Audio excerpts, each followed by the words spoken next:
இது நவீஸ் diary. Working உமனோட lifestyle and day routine பார்க்கணுன்னா இந்த சேனலை சப்ஸ்கிரைப் பண்ணிவிட்டு வீடியோவை தொடர்ந்து பாருங்கள். இது ஒரு மிடில் கிளாஸ் ஒர்க்கிங் மாமோட lifestyle and day routine தான்.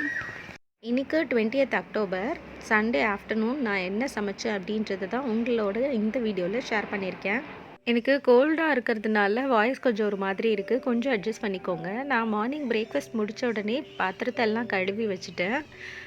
இப்போ ஃப்ரிட்ஜில் வாட்டர் பாட்டில் ஃபில் பண்ண வேண்டியிருந்தது, அதையுமே வாஷ் பண்ணி ஃபில் பண்ணி வச்சுட்டேன். மோஸ்ட்லி நாங்கள் 3 பேரும் கூலிங் வாட்டர் குடிக்கிறதுனால சண்டே வீட்டில் இருக்கும்போது தண்ணி நிறைய தேவைப்படும், அதனால் ஃபில் பண்ணி வச்சுட்டேன். இன்றைக்கி லஞ்சுக்கு புதினா சாதம் தான் பண்ண போகிறேன். வீட்டில் புதினா கட்டு வாங்கினது இருந்தது, 2-3 தக்காளி மட்டும்தான் இருந்தது, வேறு வெஜிடபிள்ஸ் எதுவும் இல்லாததுனால இன்றைக்கி புதினா சாதமே பண்ணிடலாம் அப்படின்ட்டு ஃபஸ்ட்டு இலைகள் எல்லாம் பறித்து அதை நல்லா வாஷ் பண்ணுறதுக்காக எடுத்து ஒரு ஓரமாக வச்சுட்டேன்.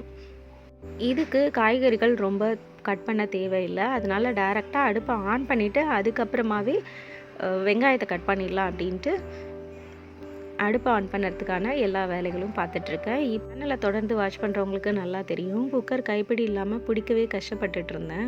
இன்றைக்கி மார்னிங் அவங்க போயிட்டு சரி பண்ணிட்டு வந்துட்டாங்க. இப்போ ஈஸியாக இருக்குது பிடிக்கிறதுக்கு. இப்போ நான் குக்கரை அடுப்பில் வச்சுட்டு அதுக்கப்புறம் ஒரே ஒரு வெங்காயம் 3 தக்காளி இதை மட்டும் கட் பண்ண போகிறேன். வெங்காயத்தை தோலை உரிச்சிட்டு நான் ஓரளவு பெருசாகவே கட் பண்ணிக்கிறேன். அதே மாதிரி தக்காளியையும் நறுக்கிக்கிறேன். தக்காளி கொஞ்சம் பொடி பொடியாக நறுக்கினா நல்லா சாதத்தோடு சேர்ந்து நல்லா குழஞ்சிரும், டேஸ்ட்டாக இருக்குன்றதுனால நான் தக்காளியை மட்டும் நல்லா குட்டி குட்டியாக கட் பண்ணிவிட்டேன். வெங்காயம் பெருசாகவே இருக்கட்டும் அப்படின்னு பெருசாகவே கட் பண்ணிட்டேன்.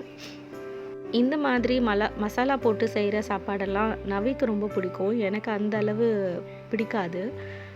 எனிவே அவளுக்கு பிடிக்கும் அப்படின்றதுனால இன்றைக்கி வீட்டில் இருக்கும்போது அதை செஞ்சு கொடுப்போம் அப்படின்றதுக்காக இன்றைக்கி நான் இதை செஞ்சிட்ருக்கேன்.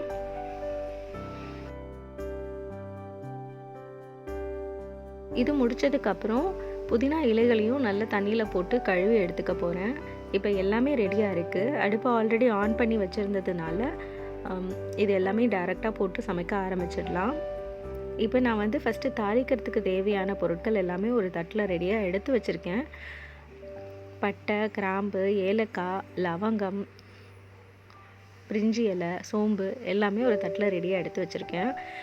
குக்கரில் ஒரு 2 ஸ்பூன் நெய் விட்டுட்டு கொஞ்சமாக எண்ணெய், கடலெண்ணெய் அதையும் சேர்த்து கொஞ்சம் சூடானதுக்கப்புறம் கடுகு மட்டும் கொஞ்சம் போட்டு அது பொரிஞ்சதுக்கப்புறம் இந்த எடுத்து வச்சுருக்க மசாலா பொருள் எல்லாத்தையுமே ஒன்று ஒன்றா போட்டுடலாம். ஒரு 1-2 நிமிஷம் கழித்து வெங்காயத்தை இதில் போட்டு கொஞ்சம் வதக்கிக்கலாம். வெங்காயம் கொஞ்சம் கலர் மாறினதுக்கப்புறம் இதில் இஞ்சி பூண்டு பேஸ்ட்டு அதையும் போட்டுட்டு கொஞ்சம் நல்லா வதக்கிக்கலாம். இஞ்சி பூண்டு பேஸ்ட்டு பச்சை ஸ்மெல் போனதுக்கப்புறம் தக்காளியை போட்டு அதையுமே வதக்கிடலாம். இது நல்லா வதங்கிடட்டும். எந்த அளவு வதங்குதோ அந்த அளவு டேஸ்ட் ரொம்ப நல்லாயிருக்கும். இப்போ இதில் புதினா இலைகளையும் போட்டாச்சு. ஒரு 2 நிமிஷம் நல்லா கிளறிட்டு தேவையான மசாலா பொருள் எல்லாமே போட போகிறேன். நான் ஃபஸ்ட்டு கரம் மசாலா, அதுக்கப்புறம் பிரியாணி மசாலா 2யும் போட்டு கொஞ்சமாக வதக்கிட்டுவேன். இது கொஞ்சம் ட்ரையாக இருக்குதுன்னு நினச்சிங்கன்னா கொஞ்சமாக எண்ணெய் விட்டுக்கோங்க. எப்போவுமே நான் கருவேப்பிலை பொடியும் எல்லாத்துலேயும் சேர்ப்பேன், அது ரொம்ப நல்லது அப்படின்றதுனால. கொஞ்சமாக மஞ்சத்தூள், காரத்துக்கு சிகப்பு மிளகாத்தூள், தேவையான அளவு உப்பு இதையுமே போட்டு நல்லா வதக்கிடலாம்.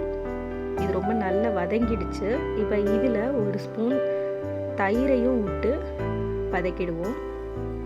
சேர்த்துருக்கிறது ஃப்ரெஷ்ஷான புளிப்பு இல்லாத தயிர், ஒரே 1 ஸ்பூன் மட்டும் போட்டுட்டு கொஞ்சம் வதங்கினதுக்கப்புறம் நான் 2 டம்ளர் தண்ணி ஊற்றி இதை நல்லா இலக வைக்க போகிறேன். இந்த தண்ணி நல்லா கொதிச்சதுக்கப்புறம் கழுவி வச்சுருக்க அரிசியையும் இதில் போட்டு மிக்ஸ் பண்ணிவிட்டு குக்கரை மூடி ஒரு 3 விசில் வர வரைக்கும் வெயிட் பண்ணுவோம். அதுக்குள்ளே இதுக்கு தேவையான சைட் டிஷ்ஷை பண்ண போகிறேன். நான் இன்றைக்கி வெங்காயம் தனியாக பொடி பொடியாக நறுக்கி அதை ஒரு பாத்திரத்தில் உப்பு போட்டு மிக்ஸ் பண்ணி வச்சுருக்கேன். தயிர் தனியாக வச்சுருக்கேன். யாருக்கு வேணுமோ 2யும் மிக்ஸ் பண்ணிக்கட்டும், வெங்காயம் மட்டும் வேணுன்றவங்க தனியாக சாப்பிடட்டும் அப்படின்றதுனால தான் நான் இன்றைக்கி இப்படி ட்ரை பண்ணியிருக்கேன். ஸோ சைட் டிஷ்ஷுமே ரெடி ஆகிடுச்சு. இது செஞ்சு முடிக்கிறதுக்குள்ளவே குக்கர் விசிலும் முடிச்சிருச்சு. இன்றைக்கி இப்படி தான் எங்களோட ஆஃப்டர்நூன் லஞ்ச் போச்சு. இந்த வீடியோ உங்களுக்கு பிடிச்சிருக்குன்னு நினைக்கிறேன். தேங்க்ஸ் ஃபார் வாட்சிங்.